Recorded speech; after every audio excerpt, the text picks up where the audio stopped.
All right, all right, all right. What's up, everyone? What's up, Facebook? I'm waiting to see if anyone's going to come in because we have been kind of talking about this all for a week now, right, guys? We've been talking about this for a week. We've been posting it to our social media pages. Let me know if you heard some feedback. If I hear some, we are finally live.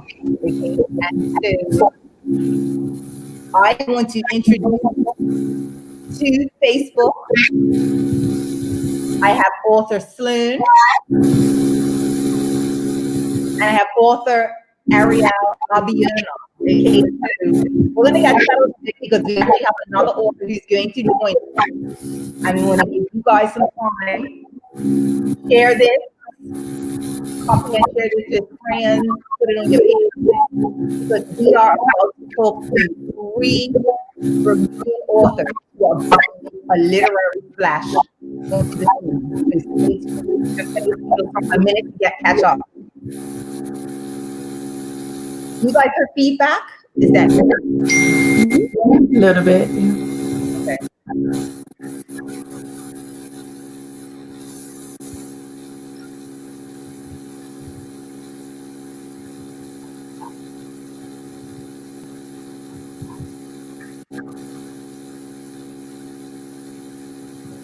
Okay, I'm just gonna go get my earphones. But how are you guys doing while we wait?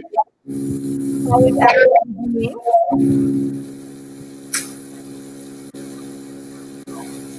How you doing, Ariel?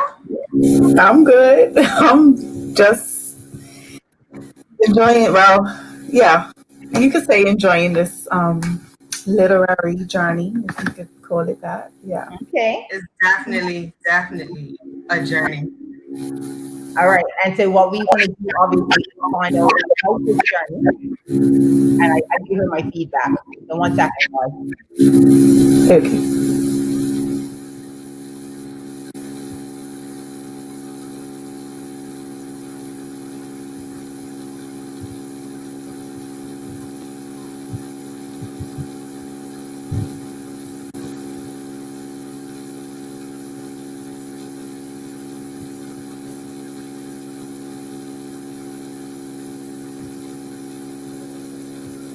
Test.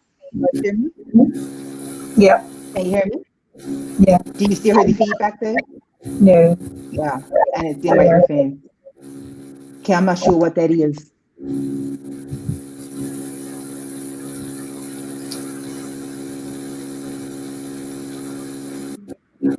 Ariel, you have the earphones? I don't. No. Okay. Okay, so the feedback is coming from Ariel's side. Yeah. Yeah. Okay. All right. So you can mute until you need me to talk. Okay. All right. Well, let's get started. We do have another author who hopefully will be on her way, but I am really eager to get this conversation going because, like I said, we have some local authors in the house. You guys are writing books. You guys are telling stories that are important, not just for locals, but for the world. And so I really want to get into you guys' minds and find out how you came up with these ideas, like what your writing processes were like. I want you to tell us a bit about the characters.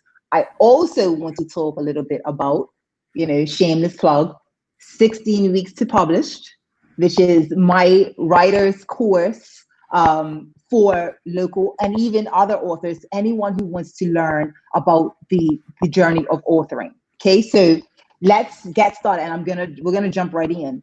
Sloan, tell us about yourself. Tell us a little bit about who you are, and yeah, let's start with that. Who are you, and why are you writing?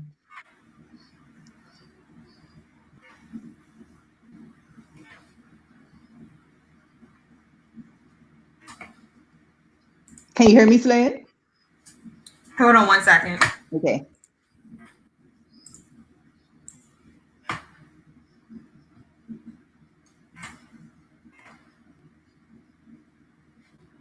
1 second. Sorry, I'm just trying to have some technical difficulties.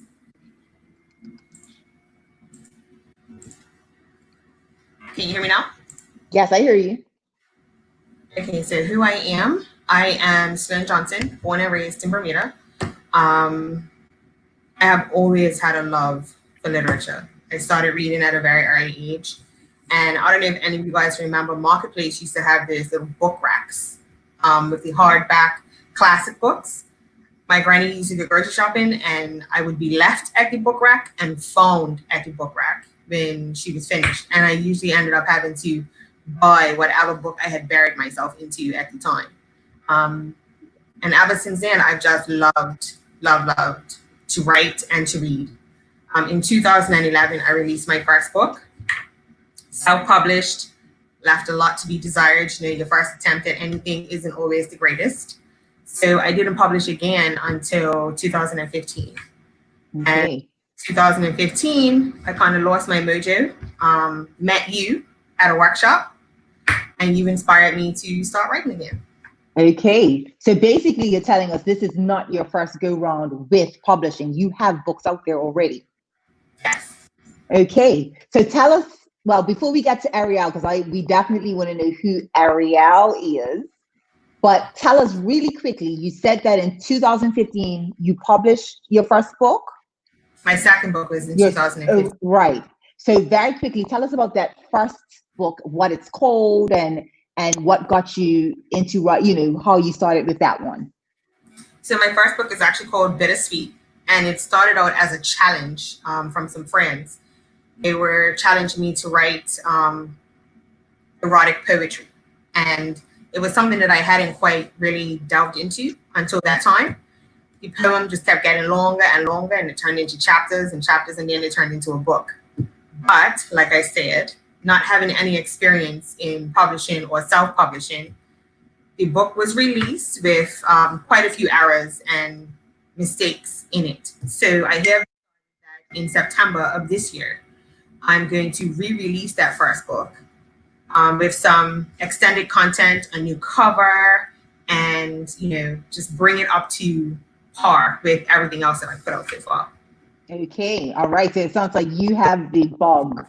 Because I tell people all the time, you publish one, like, so these guys, so you guys will hear, these guys are in cohort 2, and you publish one book and you find yourself, it just keeps giving. It's like when you get tattoos. I started with one, now I have 17. You know what I mean? So, all right, so Ariel. Who is Ariel? Tell us about yourself. Well, like Sloan, I've always enjoyed poetry and just writing, you know, long stories. I was more of a short story writer, more in high school than anything else. I have published a book of poetry in 2014. Beauty Behind the Storm is the book. It's in Amazon. And basically, I was, for lack of a better term, challenged by Sloan to join her on this journey. To just kind of, I've always wanted to tell my story. I have a few stories that I can tell, but this particular story, just sitting for a long time, and I've always told people that are close to me that I need to tell it.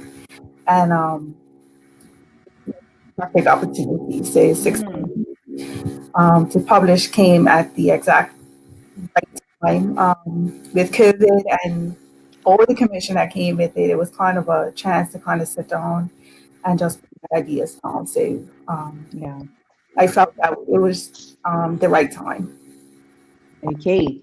And that's, you've kind of like tapped into one of my other questions, because one of the questions I have is like, why now? And I heard you say that, you know, this story has been sitting with you for a while, and because of the, you know, the pandemic and the things in which we find ourselves, it just felt right to kind of birth it. It was a lot of talk about, you know, coming out of COVID is something to, you know, and I think I kind of just sat back and kind of asked myself, what would I have to show after all this? So Yeah. not that we need to show anything, just resilience itself is something to show, but I felt as though this was the time for me to show. Sure. So, Wow. yeah. Wow, and that's so powerful. I mean, I never thought about it like that, but I do like the idea of having something to show, going through a birth and having something to show on the other side of it.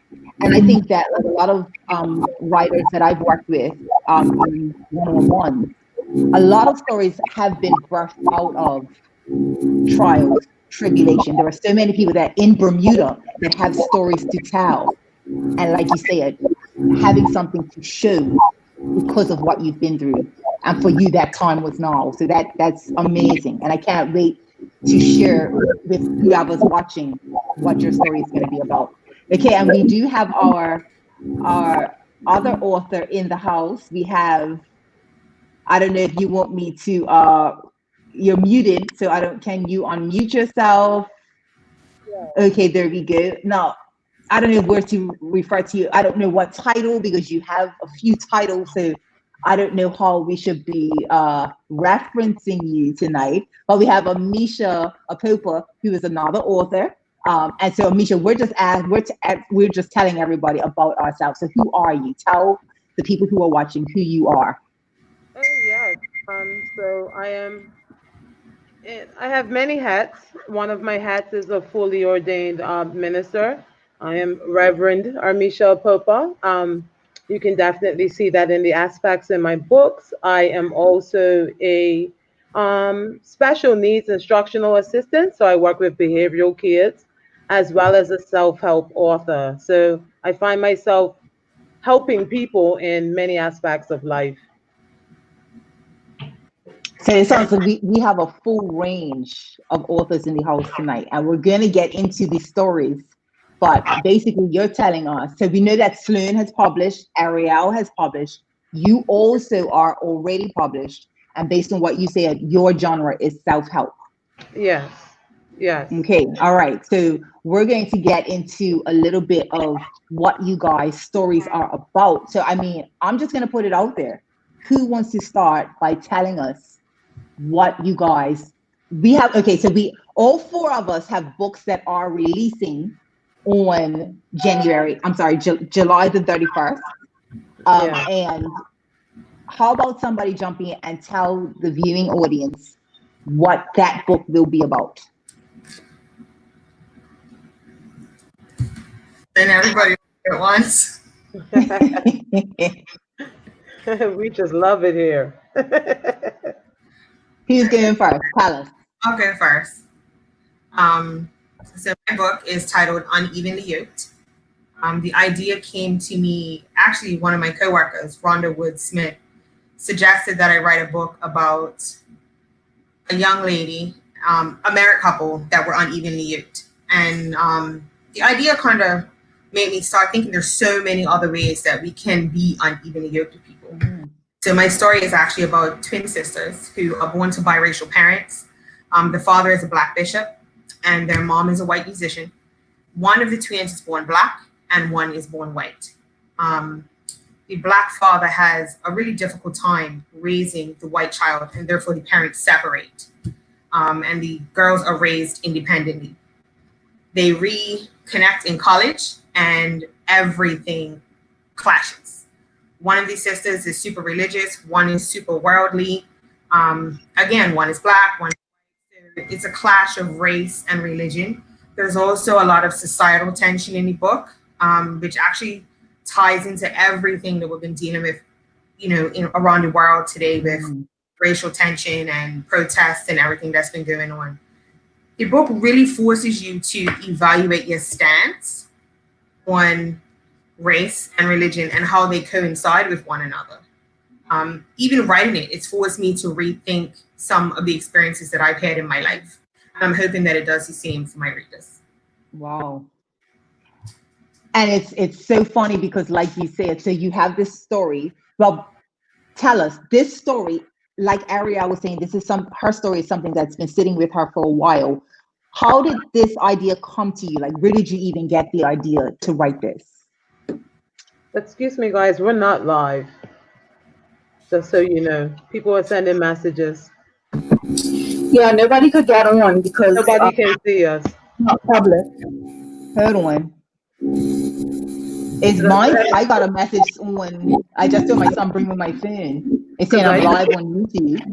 On YouTube, but not on Facebook. Yeah, I I just know it's checked saying on my live. page. On my page, it says you're going live in 2 minutes. Yeah. So in 2 minutes, I guess. Okay, I'm sorry for interrupting, guys, but it wasn't what happened. Well, my Okay. friends can't get on because they're not friends with the picture. Okay. I So want it live on my page. And if I am, everybody hears this discussion. One sec. Yes, it's all right. Okay, God, if we are live, we just have to figure out. okay, yeah, okay. So Crystal has shared the live on her page. Let me look for it. Then I So can we tell you. are live? We are, but everybody can't see it because you have you don't have open viewership. That's interesting. Yeah, Tish, if you just go to your Facebook page, it's not Right. on. Right, it's not on there because I'm on there now. They're saying that I they see it on Crystal's saying she Crystal. can hear us. But the question is, who can hear us? We want everybody to be able to hear us. Yeah, it says Brooklyn Night is live now. And this is telling me that I've been live for 16 minutes. Right, and that's what it says, but it won't be available on your Facebook page for another minute. Okay. All right, so we can resume before watching. All right. So for those who are able to see, we do apologize. We are using StreamYard. It is an amazing product. But as many of us knew, and we tried something new, and we did, troubleshoot. But I guess there's always something left for the day to, just kind of test you. But we're gonna forge ahead. I'm just looking at my WhatsApps. Okay. All right. So somebody's saying when only Sloan's screen is showing, which is correct. So I will how we can see and hear the conversation. Okay, here we go. All right, let's just press forward. So Sloan, we were asking you this story. Is it a personal story? Is it completely fictional? Tell us a bit about how you came up with this plot. The story is realistic fiction. It's not personal to me at all, but a lot of the background for my characters has come from me having conversations and interactions with people who are actually experiencing the racial and religious tensions that my characters are experiencing. In order to gain insight for one of my male characters, I actually reached out to my cousin-in-law, who is at the moment in the throes of the racial tension and protesting in the United States. Just how do you feel? What emotions is everything that's happened around you invoking? Because I want the book to be, I want you to feel it. I want you to smell what they smell, see what they hear. So everything in the book comes from me having real life conversations with people who have actually experienced what these characters are experiencing. So the readers should feel as if, they can relate to each of the characters in the book. Yeah. And now so I'm now putting on my 16 weeks to published instructor hat. You just mentioned that you want your readers to feel and experience. What writing principle is that we talked about? You did not say there was going to be a pop quiz. I'm not ready. Somebody tell me, what was that principle? Where my brain is right now. Yeah, exactly. All right. So basically what I'm hearing is that when I open Sloan's book, I am going to be immersed into the situation that the characters find themselves in. So that, and I love that it's so relevant to what's happening today. So that sounds like it's going to be a pretty good read. So I'm going to ask you some more questions about it, but somebody else, tell those who are watching what your book is about. So as I had said earlier, this is pretty much based on my story. So it is a realistic fiction. However, of course, names have changed and few circumstances have changed. Many of you may look and say, why wouldn't I use my real name? And I was thinking about it, and I feel as though the freedom and level of anonymity sometimes gives an author kind of just an ability to just write instead of worrying about any stories connected to them. And I feel as though my audience, not just being Bermudian, but worldwide, can relate to my story without relating specifically to me. So that was the reason. And for those who were wondering the name, Ariel is lioness and Abiona is born on a journey. So tied into my style of writing and my genre.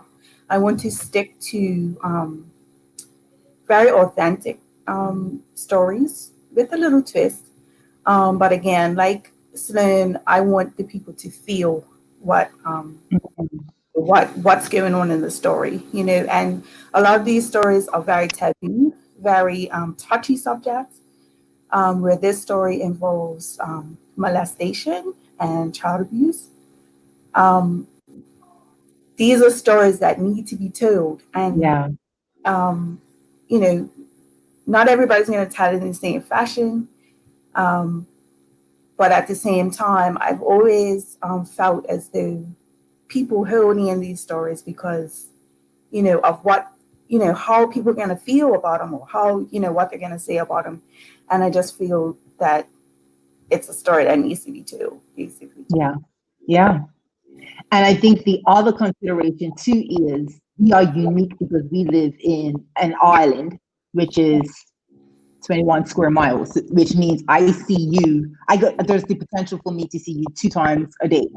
At the grocery store, I might see you at the gas station. So when we get the courage to release our truth, there's the possibility that people may judge or that small town mentality. So that's something that we as locals have to deal with. Like, I write fiction. I'm a romance author.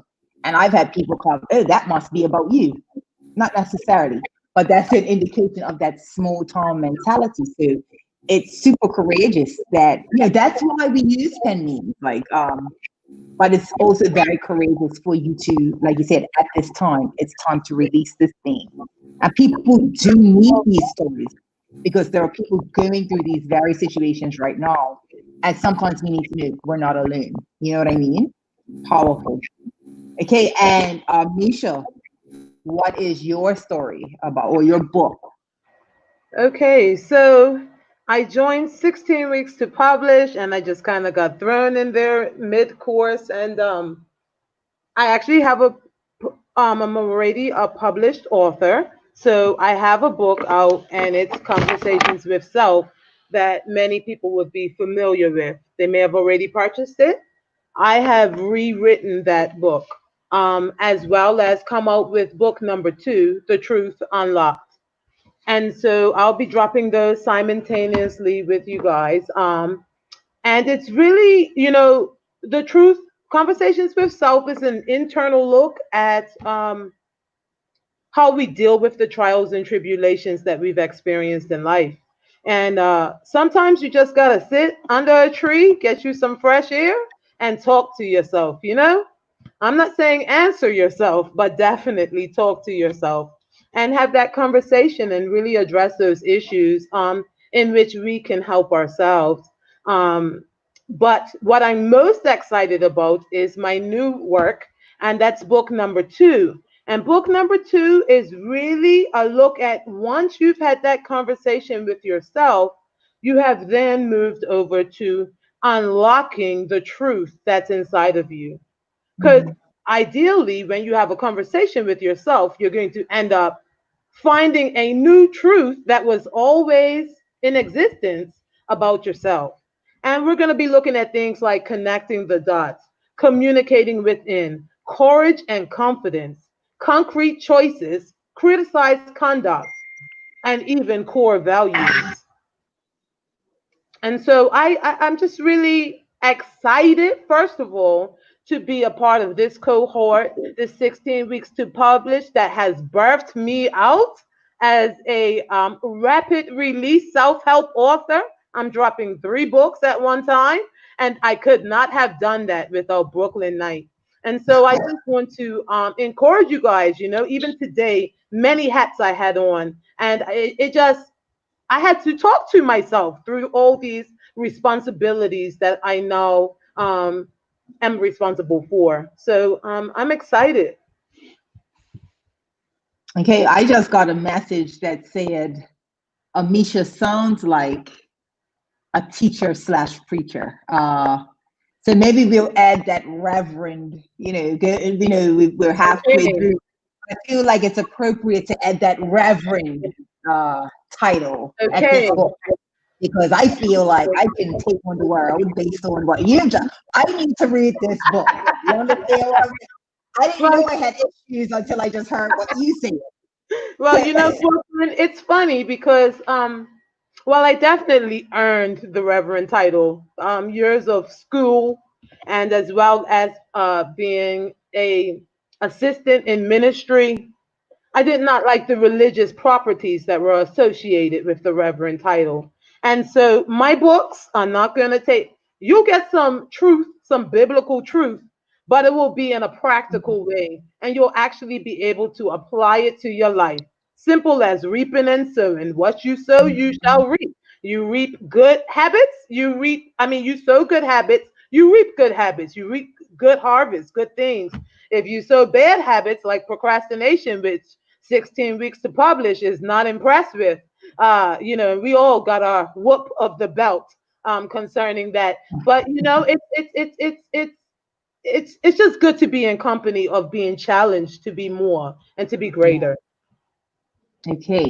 So my question is, and I'll start back with Reverend Amisha, who should be picking up your book? So obviously yours is self-help. What, by the time I close your book, what will have been answered for me? Who needs to read your book? Okay. So, very short story. When I tried to write these books of mine, people always said, hey, who's your audience? My response, everybody. Their response, this is unrealistic. You can't possibly reach everyone. There's no way. You have to pick a specific audience. And so I will say, anyone who is mature enough to have ran into life issues, so that may be from 13 years old. My first onset of trauma was at 12 years old. You buy my book, you'll know what happened. Anybody who received trauma and is understanding that they're experiencing trauma, I believe is ready for my book. Okay. Sloan, who's buying your book? Who is your ideal reader? I personally think that the issues and scenarios that my characters go through, everyone should read, because they affect everyone, no matter what race you are or what religion you are. But I will say that the book does get a little steamy, so I would rate it R. So I would suggest a young person under the age of 18. Okay, man, that sounds like it's up my alley. I haven't talked much about me, but Brooklyn Night, for those who are watching, you guys know I am an erotic romance author, best-selling Amazon best-selling romance author. And so rated R, I knew all about rated R. So yeah, I know what that means. I have written questions for you if you would slot time for that. Thanks. Okay, all right. So I'll try to make some time so Brooklyn can get some answers in. Ariel, who is your book for? Again, these stories are for everyone. I believe that the younger the generation, the better, to learn about, boundaries and, where people are supposed to touch and all that good stuff. However, this particular book is very graphic in its content, as far as helping the reader to understand what is going on, how it felt, the atmosphere, how it smelled, everything. It's very graphic.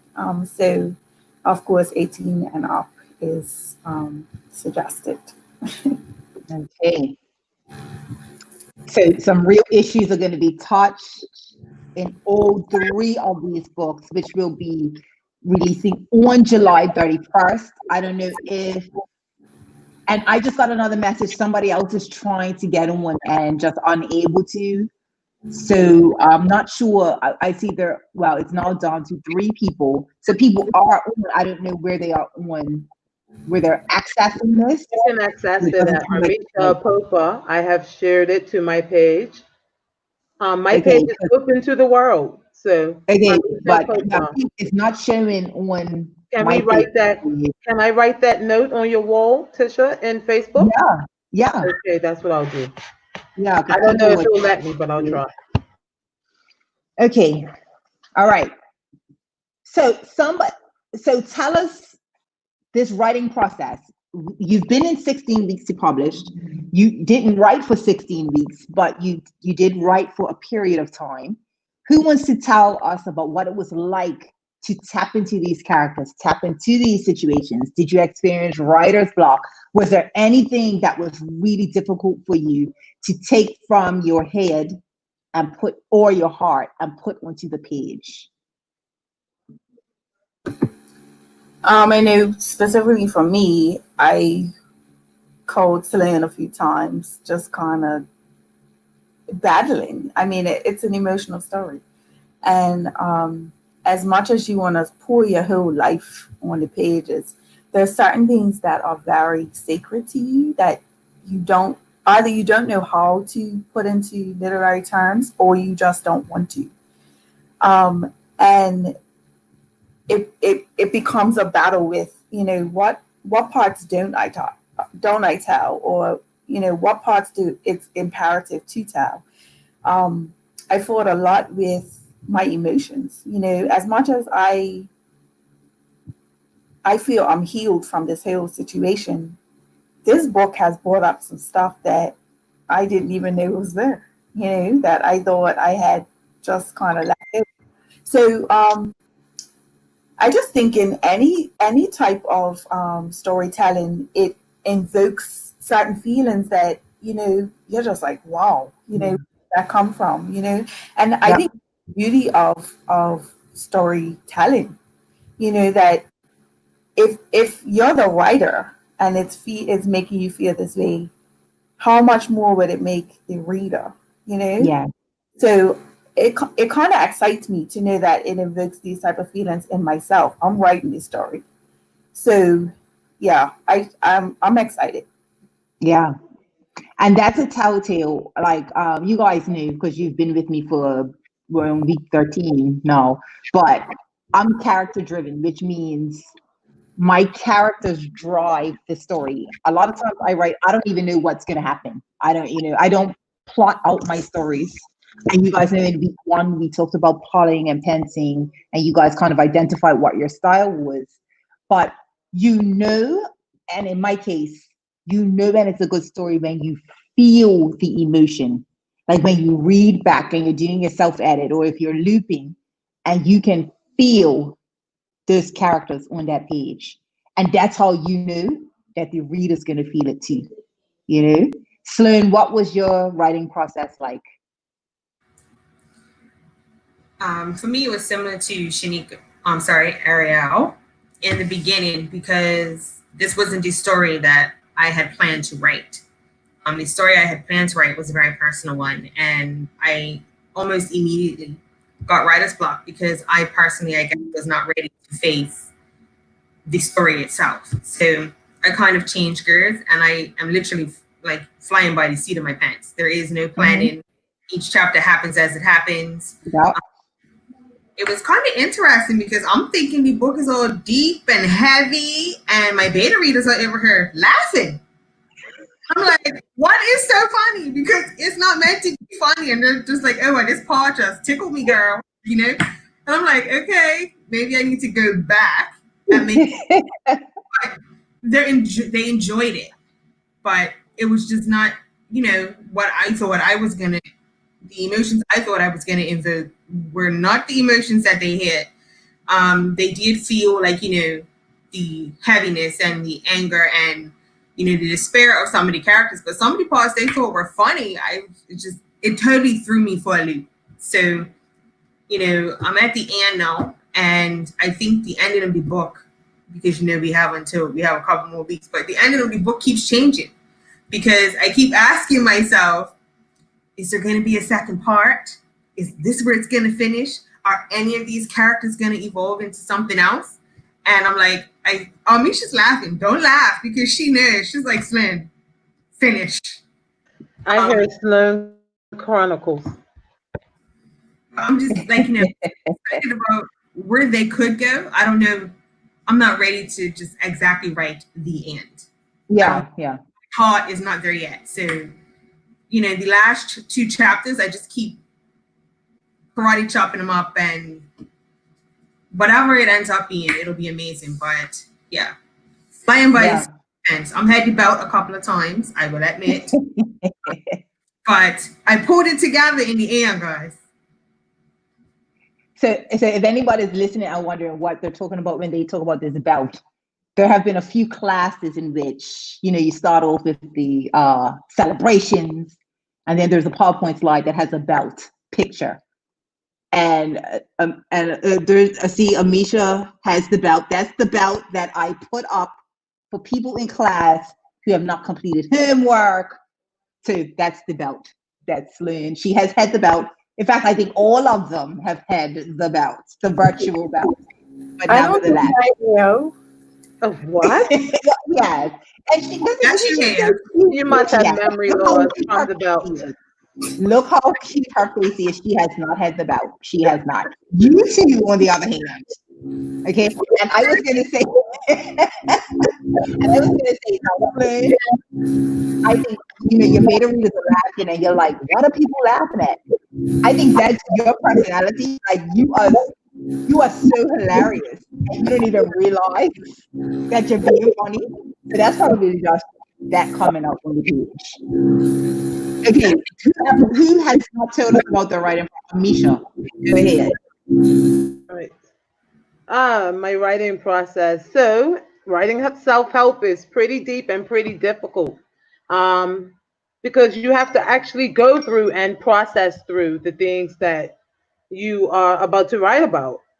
And you can't fake it. You can't say like I'm over this. I'm healed in this area, or I've mastered this in my life, and then write it and put it out to the world and it be lies, right? It's actually impossible to do. So one of the challenges is being confronted with my own insufficiencies, but not being able to have that as an excuse, because I must be sufficient in order to assist you in becoming sufficient. And so 16 weeks to publish just changed my life. And this is no pun intended. Many people watching may know we're related. But this is no lie. It changed my life. I went from a struggling author, a person that struggles to put the pen to the paper, who would rather do all audio books. Because one thing I can do is talk. But everyone don't want to hear me. Sometimes they want to read me. So, I had to overcome that challenge. And when you come to Letitia's 16 weeks to publish, Brooklyn Night, the belt comes out. And for 3 weeks, I was not living up to par.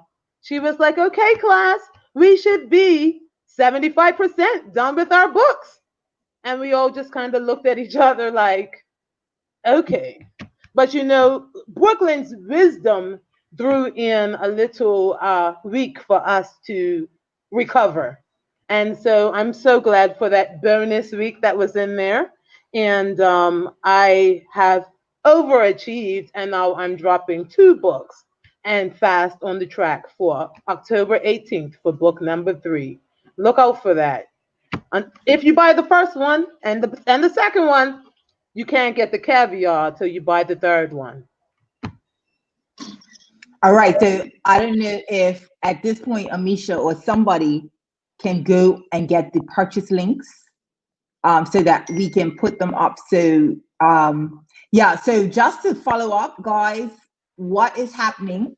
Oh man, I'm just receiving messages that people are trying to see this, and apparently if they're not connected to me on Facebook, they can't. Is that what's happening? So all you need to do is go on Facebook, go to the Uh-huh. post, and make it public. Okay, so let's see. And So then, just bear with me, guys, as we go through this. I'm on my Facebook page. and if you do that, it's going to take us right to the hot questions I have for Brooklyn Night. Okay, so I see it that we're live now. Yeah. But share, and what am I sharing to?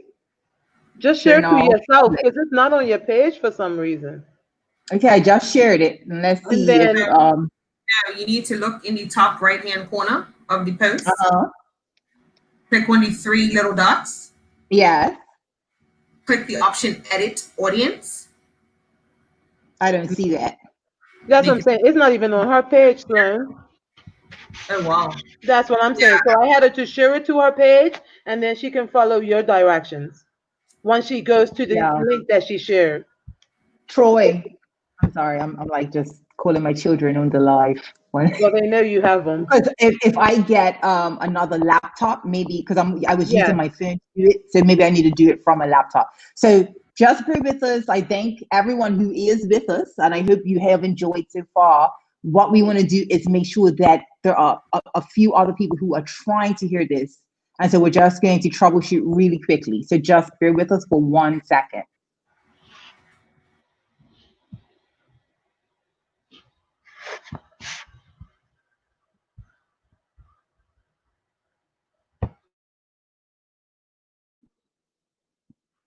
All right, so anything else, you guys, before we kind of just, move forward? Anything else? Well, my next question was, tell everybody about the 16 weeks to publish experience. Like, what has it been like? Like, if you know somebody who wants to write a book, what would you tell them about 16 weeks to publish and Brooklyn Night? I would have to say that I was a bit timid and intimidated at the beginning of this whole thing.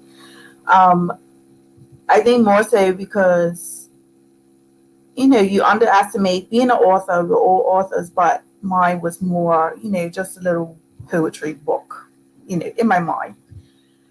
I guess, both Slyn, Amisha, and you, Brooklyn, have more experience in, the literary world. And I feel like just the brand new baby, just trying to, figure my way through the whole journey. But I think as the weeks went by and just learning the process empowered me to kind of, just understand that anybody can do it, as long as you have the basis of a story, anybody can do it. And even if you didn't have a basis, when you know how to do it, how to do something, the stuff just comes pouring in. So I think when 16 weeks is up, I am going to feel like Wonder Woman. Like I feel pretty powerful now, but when I hold that book in my hand, I'm going to feel really powerful at the end of it. So, yeah. And that is definitely going to be the most rewarding part when you hold that paperback. I mean, and I think you guys knew it takes a lot of work to write a book. Not just anybody can write a book. And when you go through the process, and we have literally gone from beginning to end. People came with an idea, and we are now very rapidly moving to the point where you have that physical book. And then I'm telling you, when you see your cover, when you're holding a book, it's an experience like another. And up until this point, I have published, the one that I'm about to publish will be my 12th. But every book for me is like, it's just the same level of excitement. Okay, who else? Tell us what 16 weeks to publish has been like. Tell us what it's been like to work with Brooklyn. Brooklyn. So Brooklyn, it's a great class. She's an excellent teacher. You're not going to get a lot of self pity happening here. Like, she's not going to be like, oh, you poor thing, you was busy this week, you can't do the work. No, she's going to say, all right, what can you do differently? Because here's the calendar and you have these deadlines to meet that you created for yourself. So I want to make point number one that Brooklyn Knight does not force you to do anything that you didn't sign up for, but she will hold you to your own wicket. And I'm sure the Bermudians understand that as that is a cricket term.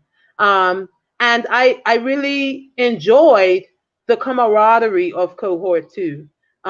We developed some very good, I think. How about you guys? Great relationships. Watching each other sweat as we try to pence through our subject line. And pensing is another term you'll learn at 16 weeks to publish. It's the one I like because it's the one pretty much where the book writes itself. And you just get on board with that and you run with it. But I could say not only was the class amazing, but the camaraderie found in the midst of COVID-19 was really wonderful. When no one could leave their house, we had each other, and I'm grateful. Mm.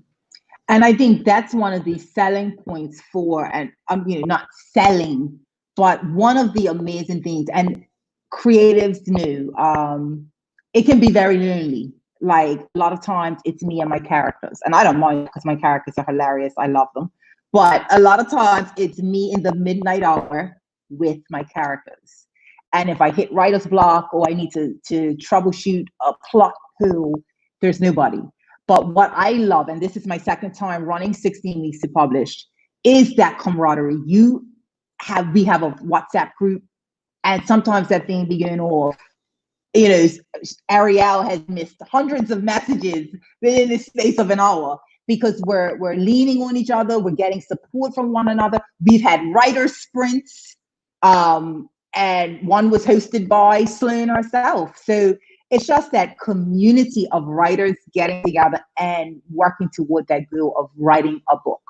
And I think that's one thing that this group, and again, cohort 1 was the same thing. Cohort 2, it's amazing. Sloan, what has 16 weeks to publish been like for you? It's definitely been a journey. I've never had anybody push me or offer guidelines and guidance through the writing process. It's always just been in my time and I felt like it. But having a guideline to follow and, goals that you set for yourself from day one. Like, you said you pulled out that belt because we hadn't reached 50 or 75%, pushes you and it shows you that you can have a higher output when it comes to writing. So since participating in 16 weeks to publish, my goal was to publish a book every 3 months. But looks like it'll be, because I'm revising a book and another book, it looks like it'll be every 2 months. So that's okay. 2 books before December of this year. And I was able to do that without learning, the different guidelines that you can set for yourself. I also think it's really important for people to know that it's okay that life gets in your way. I think everybody in our cohort at some point in time had a setback. And, I didn't write for like 2 weeks. Somebody else went through some personal trauma and they couldn't write for a week. But being together in this group to encourage each other to catch up. I'm had to hunt Ariel Dawn and tell her, I made her come to my house and sit on this couch and do nothing but write. And that's what she did. So we were there to push each other. And when you're by yourself in your own thoughts, you don't have that. So that's what 16 weeks to publish. All right. Thanks, guys. And it's such a joy for me. Like, you guys have no idea. I'm a teacher at heart. I love to teach and I love to see people experience the abundance of emotion that I feel when I produce a book. Like, and as creatives, anybody who's watching, it doesn't even have to be writing. You could be an artist. You can be anything that requires you to take something that you mind and cause it to manifest. That feeling that you have when you see it, I just love seeing other people have that. And so that's why I've done this, you know. I mean, that's why I will do it again with the help of Sloan, who, by the way, was very instrumental in putting Cohort 2 together. She mentioned we bumped into each other and it's just been together all the way ever since. So Sloan is an amazing person. I mean, she is a woman with many talents. Like, we'll have to have another live to talk about Sloan, because she can do it all. And I'm not even just saying that. Like, she literally can write the book, make the cover. She can probably edit it if she had to, you know. So Sloan is a woman of many talents. So very grateful to have met her. Okay, so we are at 50 minutes. I'm going to shift because it seems like Amisha has some questions for Brooklyn. Yeah. But then what I want to do after that, because I'm not sure, I feel like we've kind of gotten a hang of letting other people get access to this. I want to just very quickly do a recap of everybody's story and stuff. So everybody, and if somebody can get links. I've already been dropping the websites in, so I am great. Okay. dropping the last one in after I answer these questions. Okay, so go ahead, shoot. I think I'm ready. All right, so I'm sweating. Brooklyn. First of all, what made you use the name Brooklyn? Because that is not actually your government. No, it's not. So Brooklyn was birthed when I was probably 16 years old. And the reason is because, like I said, my stories, I've put the little picture up in I write erotic romance. So you are self-help, Sloan is realistic fiction, Ariel is realistic fiction. I am unapologetically erotic romance. Okay, when you open my books, when you read my books, you're gonna need the AC on. It's best if you have a partner in the vicinity, because that's just what we do. That's what me and my characters do. So that said, I was also a church girl. And so there was no way that Letitia Francis could be found writing the filth. And I don't know if my cousin Sheldon is watching, but you know, when we talk about the filth, there was no way Letitia could be seen to be writing the filth. And that's where Brooklyn was birthed. Brooklyn wrote filth, and nobody knew who Brooklyn was until I published for the first time. Okay. And, you know, because it's interesting. I find it very interesting that you have 1 million followers, yet no one can find the live. And so it's saying to me that it's time for maybe Brooklyn to go public. I just really want to take the opportunity to commend you. You speak about it as though it is a small feat because your characters are always talking, but you have produced 12 books in a year and a half. I mean, this is not a course where you just teach us and you're not walking this thing out yourself. Right. And you're not actually, like, I just want to make people aware, because maybe they don't read the film. And so they don't know that, you know, Brooklyn has 12 books out, and that Brooklyn has a real day job and she's a real person in the world outside of this. And so when you say to us, this is excuses, come on, you need to use this technique, and this will help move you faster. And you need to write every day for 2 to 3 hours, every single day, because at the end of the day, life does happen, and you want to be ahead of the game and not behind the game. What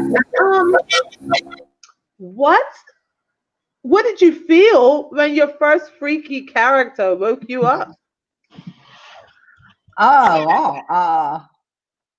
Well, my debut, which I wrote on July 31st, 2018, so it'll be 2 years in a month that I first published, that was very vanilla. That was not rated R, as Sloan's book seems like it's going to be.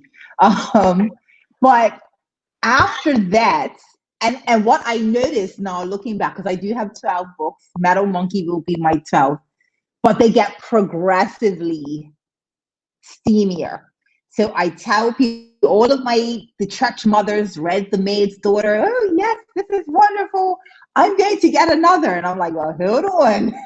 Okay, you can get the next one. But by the time you get to book 4, I don't think you should do it. So my characters got progressively more aggressive and assertive with their sexuality.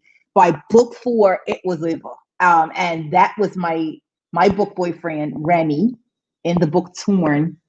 And he just stole the show. I think after Remy, my characters are just very, I just write what they tell me. And so when I met Remy in book 4, which is Torn, I just do what my characters tell me. That's all. And anybody who's a creative, they know exactly what I mean when I say that. And so you are the pawn in your character's hand. And so I have 2 final questions because they go 2 different directions. And so I'm also understanding, number 1, you write paranormal. So let's visit that for a minute. Was that scary? I mean, these are like what? Shapeshifters that are appearing to you at night? What did you feel? Again, my character's just, I'm character driven. Remy, that book, Torn, it is a shapeshifter. He is a wolf shifter. For those who don't know, wolf shifters are people who can shift into a literal animal, and in this case, a wolf. So you have wolf shifters, you have dragon shifters, you have all sorts. But my Remy is a wolf shifter. And when he told me that he was a wolf, it was just like, oh, you are, And so then I had to research because that's a genre.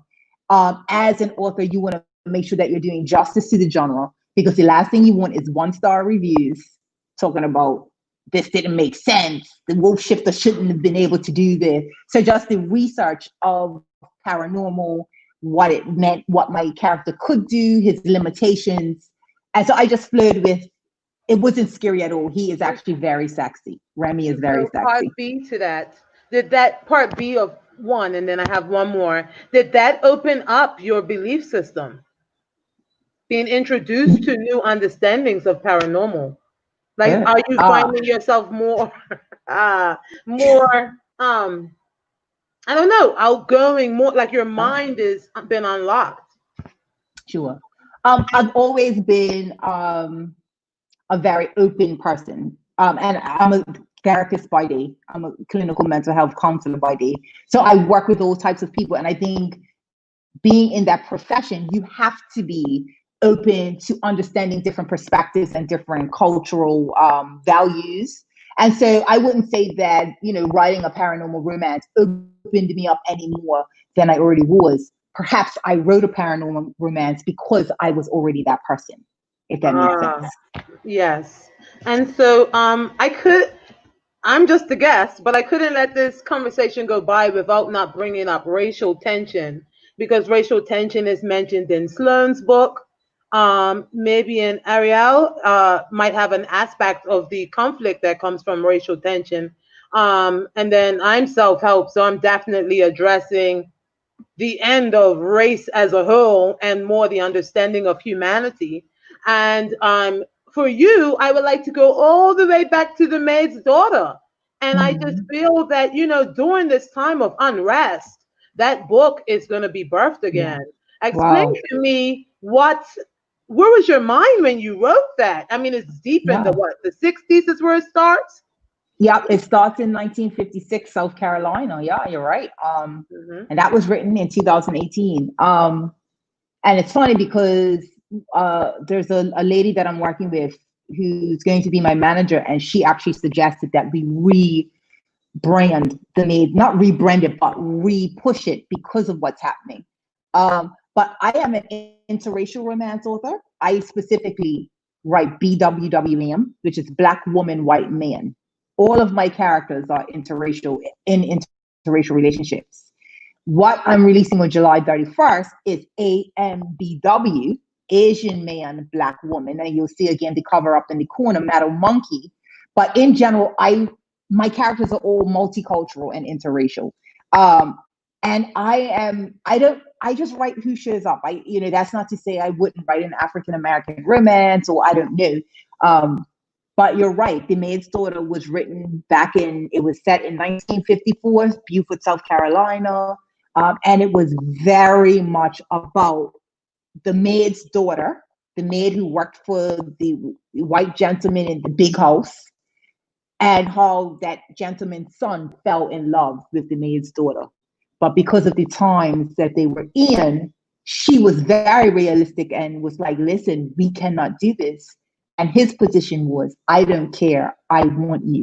And it's about how in 1956, they had this secret romance that kind of bled into their adulthood and just what happened. And that was my debut. So you're right. Maybe it's yes, and I just think that's amazing, Brooklyn, because your book kind of leaves off, I've read it, I won't spoil it, but it leaves off to feel like it's acceptable today. And in some ways it isn't, and so I think just challenging the thought processes of us as readers, to open up to multicultural relationships is important, because the world is an oyster, Yeah, and before we shift into our final gear, I will just say about 2 weeks ago, I'm in a few groups with colleagues, author colleagues. Over the course of my journey, I've met so many amazing interracial romance authors. And so there's a secret group. I don't know if it's secret, but I posted in that group, and this was at the heart of everything that's happening. And I basically said, I feel like a fraud. I feel like, and I'm like actually getting emotional right now. So forgive me, this is really embarrassing because I was not supposed to cry. But anyway, I wrote that I feel like a fraud. I feel like I'm selling pipe dreams. Remember, I write interracial romance. That's all I write. That's all we write. And I said, I feel like what we write isn't real. And of course, my mama had to remind me, you write about wolves. Of course it's not real, but that aside. And I am so grateful for those authors because they told me, many of them are in interracial relationships, and they said that we have to keep writing it because it's real. Interracial relationships are real, and the love is real. And it's up to us and our genre to keep writing it. And I'm like literally crying on a live, like what? That's not you, Brooklyn. Those are the characters. Right. Those are the characters. That's not me. It's not Brooklyn. But I say that to say that it's an important genre. I did doubt it for a second, but it's real. So there you go. All right. So very quickly, we are at 1 hour and 3 minutes. Sloan, tell us about your book, Unevenly Yoked. Unevenly Yoked is a story of two biracial sisters, twin sisters, who are born an anomaly. One sister is born Black and one sister is born white. And their father, a Black bishop, is unable to raise a white child. So they're raised independently by each of their parents, and their lives collide once they enter college. So, one is super religious and the other is super worldly. One is Black and one is white. So it's really a tug of war between race and religion. A lot of the background scenery is set amongst a time very similar to the one we're currently experiencing around the world today. There's a lot of racial tension, a lot of protesting, and the book should force everyone to reevaluate their views on race and religion. All right, thank you. Ariel.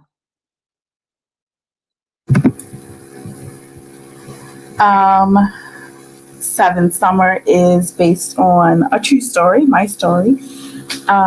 It is written specifically in first person. The young lady, the star of the show, is Solano.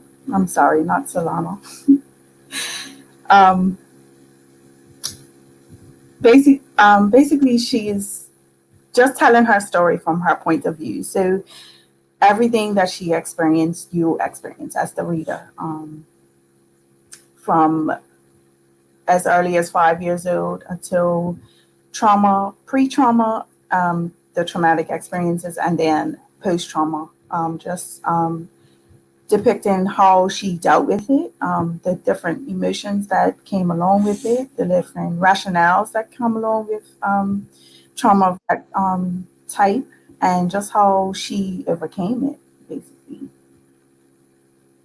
Thank you. Very important story. And finally, Armisha. So I want to say with Conversations with Self and also with The Truth Unlocked, you're going to find yourself journaling. It's important to journal. Many of us don't journal. We live our whole lives having all these experiences, these paradigm experiences. That's the name of the trilogy. And, you know, we never actually deal with internal issues. We never address them. We try to move on, but the matter of fact is they are still there. And so this book, on many levels, much transparency comes from me in the first book, as well as portions of the second, but more so in the first, so that you guys can see, hey man, this is a real woman with a real life, and she has had real issues, but you can overcome every issue, every circumstance, every trial that you have ever experienced and will experience, right? Because we all are just on the wheel of change. We're always changing, we're always evolving to our best selves, and we're always becoming the best we can be. So, in book number one, Conversations with Self, you're going to talk to yourself. You're going to identify the traumas you've experienced, and you're going to try to move past them. In book number two, The Truth Unlocked, which is August 9th, you will experience unlocking the true you. You will discover who you are. You will connect the dots. You will find the missing links. You will feel empowered to be the authentic self. And in the third book, it really begins to deal with your relationships. And that book is called The Power of Synergy. And synergy, in short, is all of us coming together, you, me, as our whole selves. So 1 + 1 is not 2, it is 11. And together we can be great as 11, as 111, as 1,111. It's basically everyone bringing their whole selves, so that I don't judge who you are as a person, you don't judge who I am as a person, but we work together synergistically to make this thing happen. I feel like we need to take up a collection plate, perhaps sing a hymn. I don't know. You got the tambourine. You guys are amazing. I can say that because I have worked with each of you for three months, more than 3 months, like every week, several times a week. You guys have put in the work. I want to thank everyone who are on the various pages. I want to thank you guys, first of all, for your patience with us as we navigated this inaugural broadcast. We troubleshot, you guys hung in there. The replay will obviously be there, so we will be sharing that. People You will are find begging links. for an encore. People are begging for an encore. So I don't know if you're interested in that, and we can get the logistics taken care of. Okay, well, when we come back, we will definitely have our lives together. You will not see Brooklyn crying. That will happen again. We will shoot. I'm the spiritual therapist. But I want to thank everybody. We are going to have the links. We have Conversations with Self. We have Her Seventh Summer. We have Unevenly Yoked, and we also have Metal Monkey, which is an AMBW romance, and it's going to be really, really steamy. If you're single, don't read it. I'm just going to say that. But I thank you guys. This has been a lot of fun for me. We will definitely be doing more of this. And you can check out the replay. It's going to be on my YouTube channel. It's going to be on these guys' Facebook pages. And 16 weeks to publish. If you are interested in being a part of cohort 3, if you have a story to tell, Ariel said how her time was now. If you have a story that is burning in your belly, and you need to get it out, the time is now. 16 weeks to publish. Cohort 3 is coming out. You guys saw my belt. We make it happen. Okay. Thank you, everyone. Enjoy the rest of your evening, and we will see you soon. Have a good evening, everyone. Good evening.